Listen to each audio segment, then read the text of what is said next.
Good morning, candidate number 16. Good morning po. My question is, since you're interested to business and livelihood program, please suggest a livelihood program that will benefit your local community. Bilang nagpapakadalo sa agrikultura, gusto ko pong bigyan nating halaga ang produkto ng bawat magsasaka dahil sa kanila pong hirap na pinagdaraanan sa pagbibilad sa mainit na araw, hindi po nagiging madali ang kanilang dugot pawis para lang magkaroon tayo ng mapagkain sa ating mga pag. Kung bibigyan po ako ng pagkakataon na i-promote ang produkto, ay ang produkto po ng buong lalawigan ng Quezon. Dahil ito po ay katangi-tangi at aking pagmamalaki. Yun lang po. So, here's the second question. How do you plan to further your advocacy about empowering Quezonian farmers? Ito po ulit. How do you plan to further your advocacy about empowering Quezonian farmers? Bilang nagpapakadalubhasa po sa agrikultura, nakakalimutan po natin ang pagpapalaga sa ating mga magsasaka, kung saan patuloy po ang pagbagsak ng presyo ng kanilang produkto, kung saan sa ating pag-unlad po nakakalimutan na po natin sila. Bilang nag-aaral ng agrikultura, akin pong ibabahagi aking kaalaman upang lumago po ang Akin pong ibabahagi ang aking kaalaman upang tumaas po ang kalidad ng kanilang produkto. And as your Ginoong Niyogyugan, ako po ang magiging tulay ng pamayanan at sektor upang maging boses ng agrikultura. Maraming salamat po. Ginoo 17. Hi, Joma. Hello po, mapagpalang araw po. I will ask my personal question first. English or Filipino? Sa wikang Pilipino po. Okay, I'll ask it in English anyway. What do you love most about yourself and why? In Filipino, ano ang pinakagusto mo sa sarili mo at bakit? Ang pinakang gusto ko po sa sarili ko is yung pagiging matatag ko. Dahil bata pa lang po ko, sinasabi ko na sa sarili ko na ako'y abandoned child dahil iniwan at kumakayod na po ako para sa sarili ko. Dahil simula po nung nawala yung papa ko, kinailangan ng mama at mga kapatid ko na magtrabaho para suportahan po yung pamilya namin. Hindi siya kagustuhan, pero kailangan. Simula po sa paglilinis ng nicho sa sementeryo, pangangalakal po sa tabing dagat, paglalako po ng pagkain sa buong bayan ng Ginyangan, at pagiging boy po sa palengke, ay ilan lamang po sa mga naging karanasan ko kung bakit gaano ko katatag, katapang sa anumang kinakaharap ko po ngayon. At ito pong inspirasyon ko at ito pong kwento ko ay gusto ko pong masabi sa lahat ng mga taong may pangarap na tayo ang tulay, tayo ang daan patungo sa pagtupad ng ating mga pangarap. Nakangiti palagi yung mukha mo, no? Nakangiti palagi yung mukha mo, no? Singkit po kasi. Okay. Joma, your advocacy is promoting quality education. Do you think yung K-12 is still applicable sa present scenario of education here in the Philippines? Para sa akin po, yung K-12 po na curriculum is napakaganda po rin po siyang oportunidad para mas mapaganda po natin ang kalidad ng edukasyon dito sa Pilipinas para hindi po tayo mapag-iwanan sa mga kalapit nating bansa. Naniniwala ko na sa edukasyon, mas mapapalakas natin yung mga kabataan natin na maging magaling, lalo na po sa workforce, sa livelihood, sa agriculture at tourism po. Dahil naniniwala po ako na ang edukasyon po ay napakahalagang pundasyon po para mas mapalakas natin yung ating bansa at yung atin pong lalawigan, lalo na po dito sa Quezon. At naniniwala din po ako na ang edukasyon po ay ang isang sandata na napakahalaga po para mabago natin yung buhay natin or buhay mo at yung buong mundo. Thank you po. Pwede sa infomercial, ano? Madramang ano? Ginoo 18. Hi, John Lloyd, right? Yes po. Hi, how are you? Kinakabahan po pero ako naman po yung nagagalak at handang manalo bilang inyong susunod na Ginoong Nyugyugan. Nice. Sorry. So here's my question. What makes tikoy from Makalelon special? What makes special tikoy dahil ito ay sweetest delicacy ng Quezon. So pag na-try ito ng mga tao, mararanasan yung vibrant community ng Makalelon. Sa mga tao makakatry nito. Yun lamang po. Thank you. And here's your second question.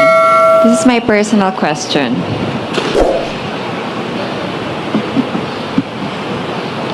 If you could have dinner with anyone, dead or alive, who would it be?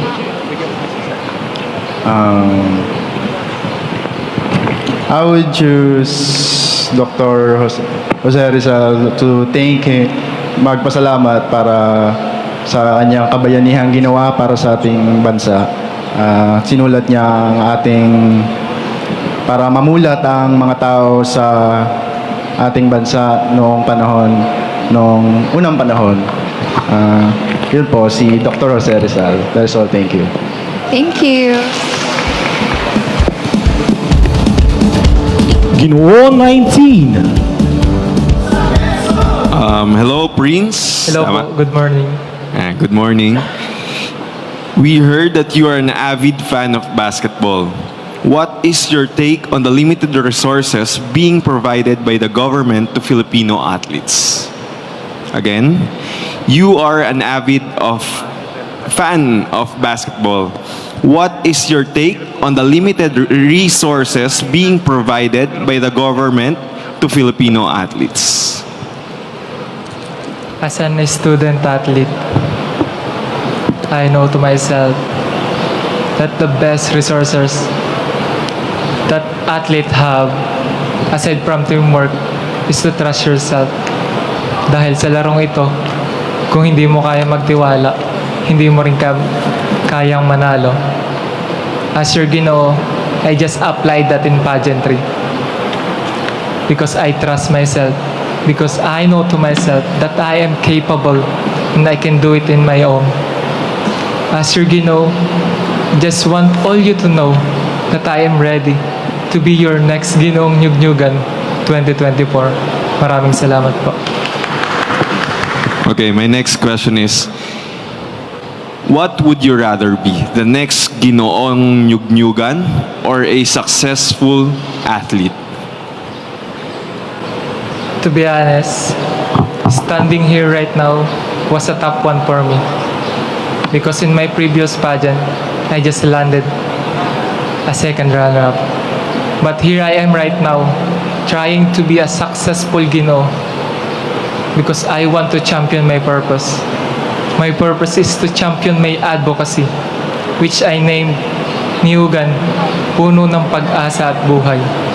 So Quezon Province will not just only known for its coconut farming, but also for the thriving lives they nourish and the bright futures they promise. Maraming salamat po.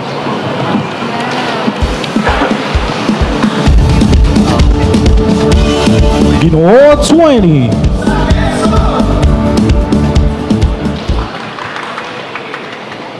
Magandang umaga, brother.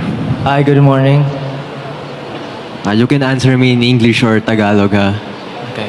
Here's my question. Atimonan is known for the mermaid statue along the highway. Please share to us the story behind that statue. Oh, the statue, good morning everyone. Atimonan is well known for its rich in fish. And the Goldol Fishing Festival, it is one of the most wonderful fiesta here in Quezon Province.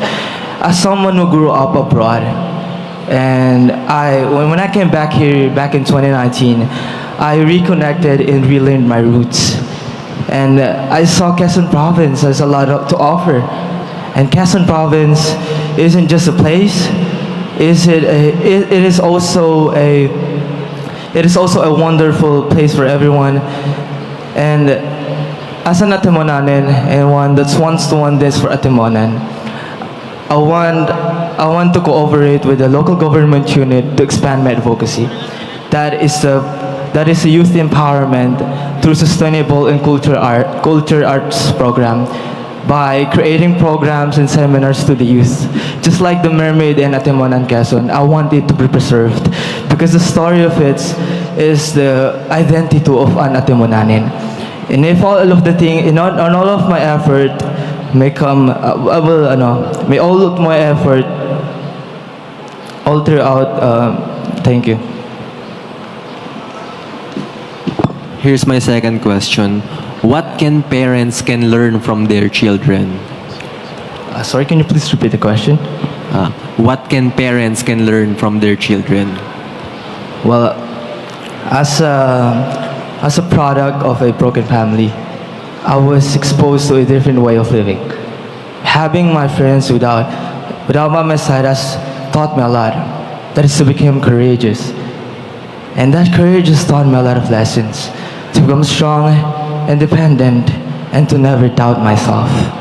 And as an aspiring Ginoong Niyogyugan candidate, and one that wants to win this for Atimonan, I will continue to inspire my people to keep on thriving, to always have that courage that no matter how many problems that you may have, I know that you can always stand tall. And I wish for everyone that to always have a smile on their face.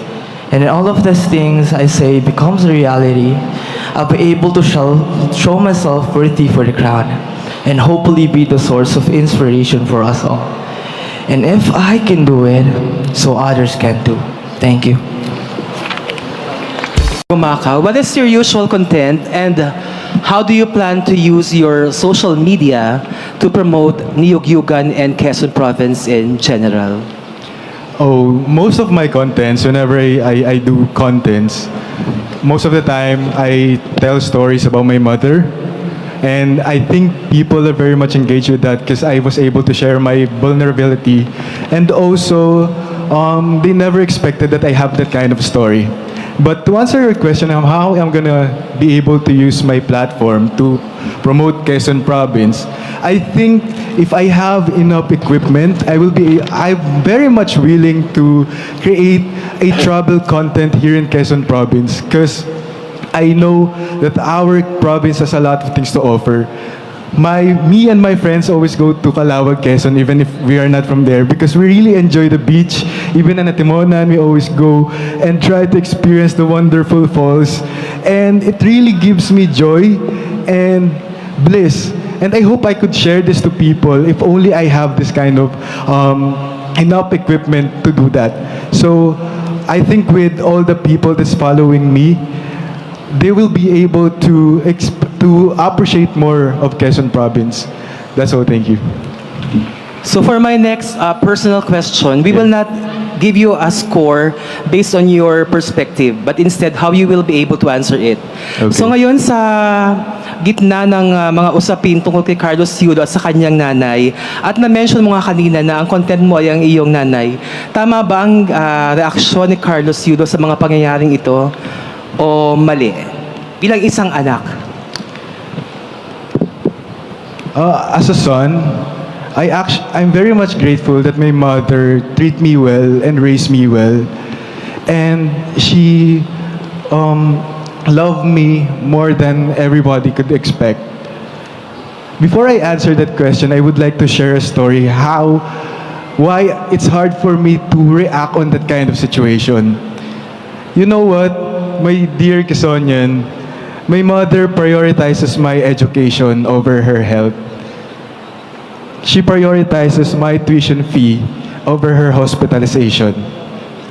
Right now, she's suffering from dementia because she neglect to do that because of poverty also. And I think if ever my mother treat me the way Carlos Yu's mother treat him, I would still forgive my mother, because after all, our mothers gave us life, and there's always there's always time for us to reflect on ourselves if we did something good or something bad to people. And I hope this will greatly affect not just ourselves, but also to our families. So I hope, as someone who's standing here in front of you, I hope we all have this kind of reflection and to test ourselves. Are we treating people right? Are we treating our friends right? But most importantly, we should learn how to treat our families right. Thank you.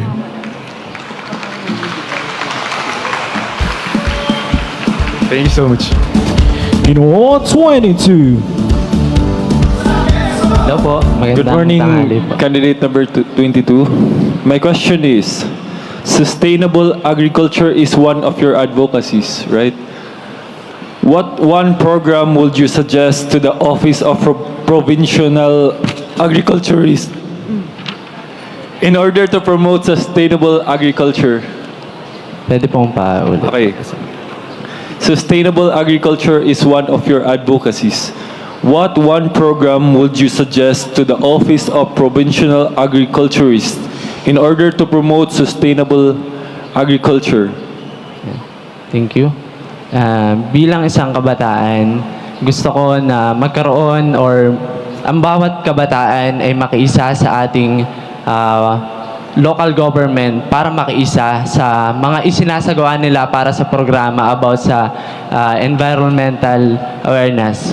And naniniwala ako, and bilang isang Ginoong Niyogyugan na narito sa inyong harapan, gusto ko na magbigay inspirasyon at motibasyon sa bawat kabataan na ating pahalagahan ng ating environment dahil ang ating environment ang siyang kayamanan ng ating bayan at ang ikauunlad ng buong bansa. Okay, here's the second question. It is said that playing musical instruments helps our mental health. In what way do you think it helps our mental health? And maraming salamat po.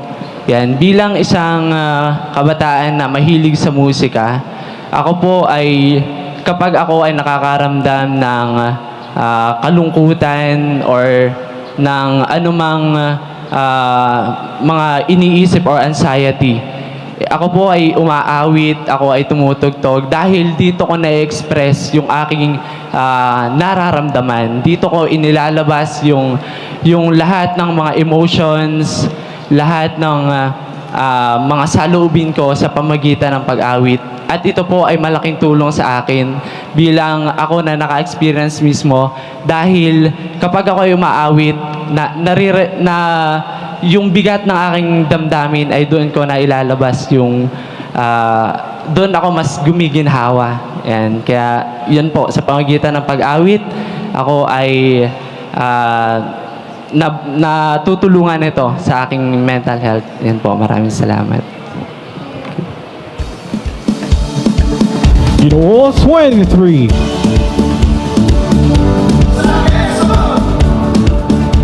Ano po?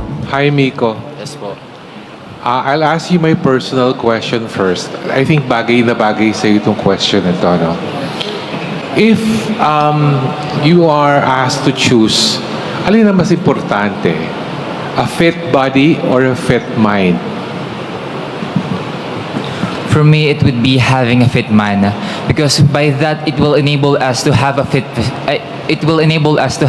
good physique. And in order to have a good physique, we should have a mind-setting game. Focus on yourself, focus on your goal, because by this it will enable us to have a good physique. And instead of lying in your bed for how many hours, it is time to stand up and improve ourselves, because at the end of the day, ourselves will be the greatest investment in our life. Thank you. Now, this is your second question. Actually, alam ko yung sagot dito, pero pasagot ko na sa iyo dahil ito yung question mo.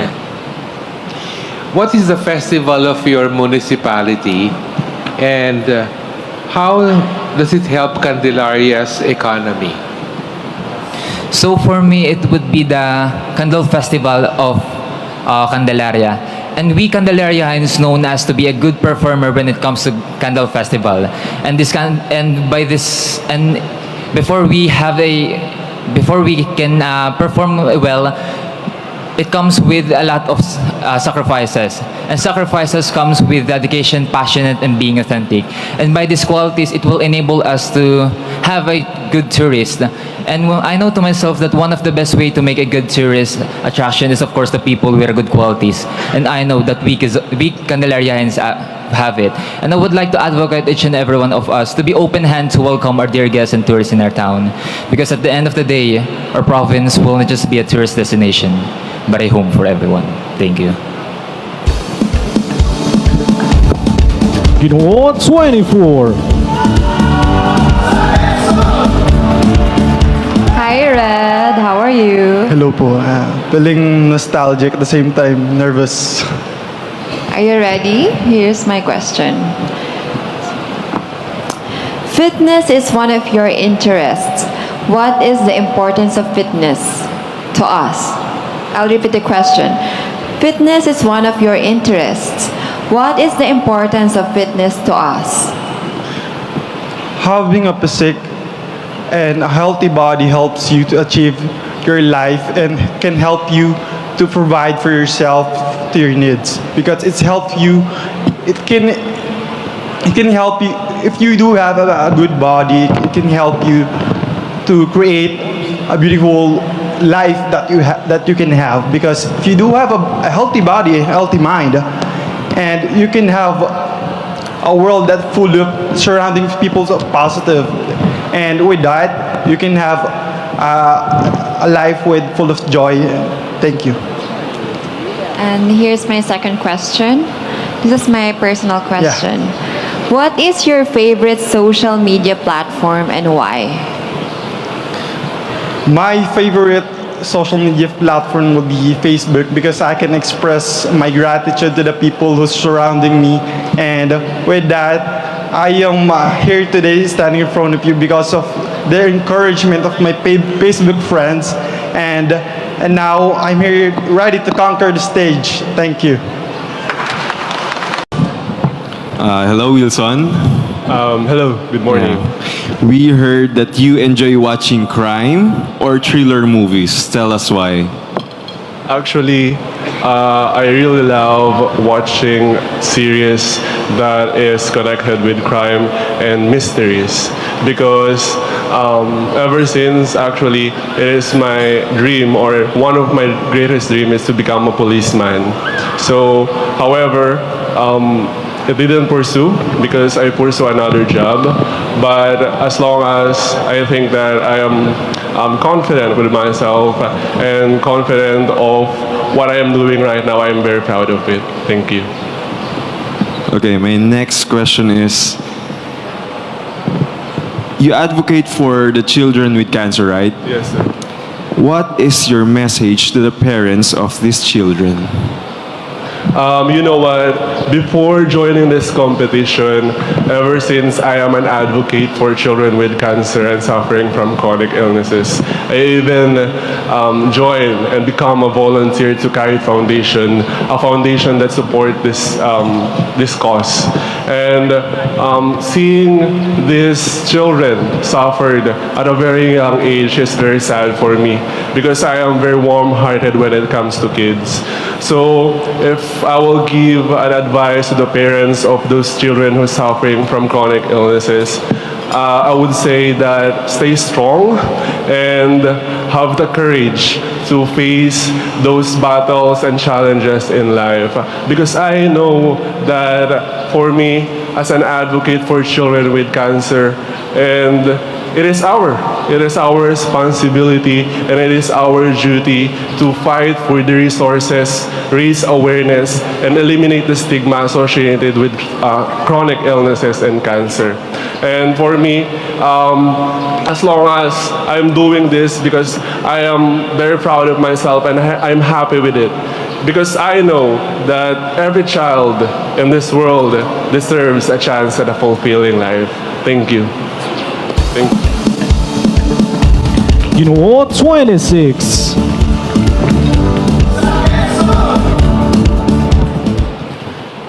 Hi, Russell. Hello, magandang araw po. Magandang araw din. Here's my question. I've heard that you like philosophy. What makes you interested in philosophy? The main thing that makes me interested in philosophy is the philosophy of ethics on how to do good and to do no harm, to harness goodwill towards other people, because I believe this is what we need as a community. And as a leader myself, someone who is actively involved in my community in Real, I will encourage my fellow Realeños and also my fellow Quezonians to also do the same. Because if we are empathetic, if we are understanding and respectful, and if we strive to do good, everything around us become better too. And I believe this is the key to a better Quezon. And if I can do this, not just wishful thinking, but something to truly look forward to. If all of my aspirations come true, I may be able to leave my lasting legacy behind, even beyond Quezon, hopefully. Thank you. Okay, thank you. And here's my second question, my personal question. What are you most thankful for? If I could have one thing that I am most thankful for, it would be my amazing mother who works hard for her 5 kids. As the second eldest son, I have been given the responsibility to take care of my fellow siblings. And I'm fortunate enough to have a mother who solely supports us emotionally and financially. And as a man with a vision for the future, I will encourage and motivate my fellow Quezonians to honor not only their mothers but also their fathers, so that they may have a life full of blessings. And if by this, may I prove myself worthy and show that I am driven and purposeful for the betterment of the whole society of Quezon. Thank you. GINOONG 27.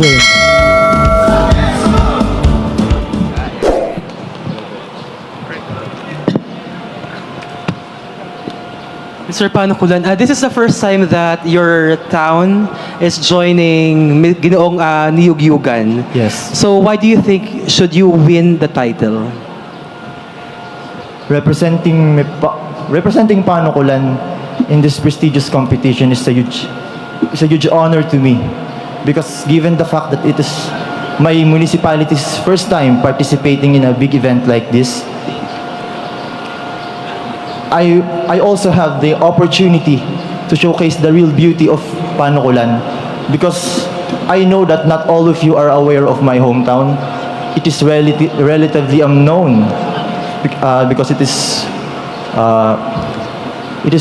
located in the corner of Quezon province.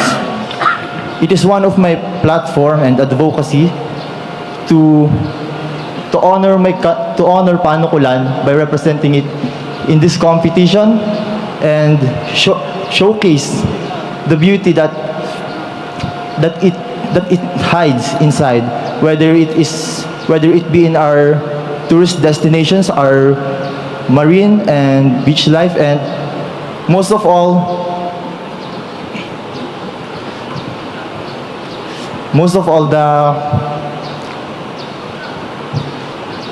the character that our people can show to the world. And as ambassador for my hometown, I aim to amplify this mission by representing my hometown in this competition. So for my personal question, paano mo mahihikayat yung mga taong negative or nega ang tingin sa mga male beauty pageants? Pageantry is usually associated with female, for womanhood, and it is such a milestone that now that Ginoong Niyogyugan is now involving male pageant. So I believe that it is time that we as men showcase also our capabilities and show that not only to Quezon province but the world what we are capable of in making a difference as candidates, as male candidates, we all have our personal advocates that we hide inside, and this platform it helps us to elevate our platform for the world. And to me, my platform is raising fitness to our agricultural farmers, because I believe that now is the right time that our farmers get the respect and care that they deserve. Thank you. Ginoong 28.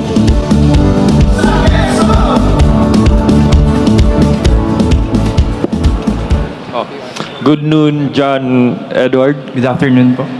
Okay, here's my question.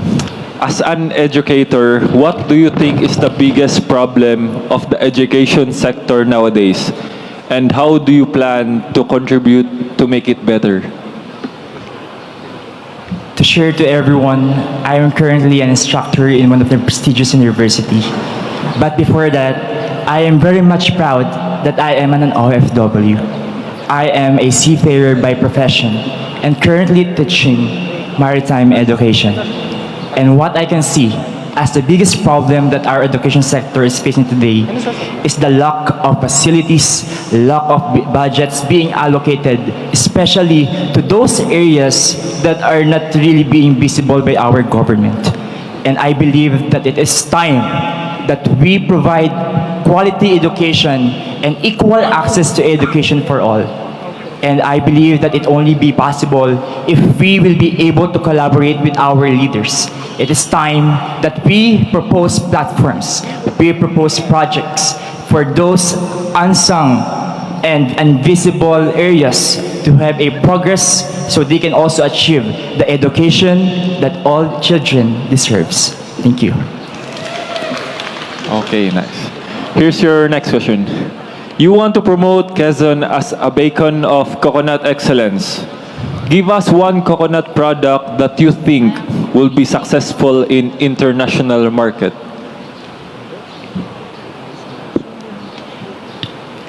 One of the major products that we have here is coconut. And I myself can be able to promote this through logistics with my own profession. And what I want to benchmark here, which I know will be very famous in the world, is a cake made out of coconut. It is time for us to innovate because these resources are being given to us. And it's up to us on how are we going to innovate and make out of it. We have a lot of resources. We have a lot of products that we can be very proud of. And it's just us who should be able to maximize and to exhaust our resources. We can all have these delicacies to be transported, and it's all on our craftsmanship on how we are being able to be known for the coconut product that has been given and gifted to us. Thank you.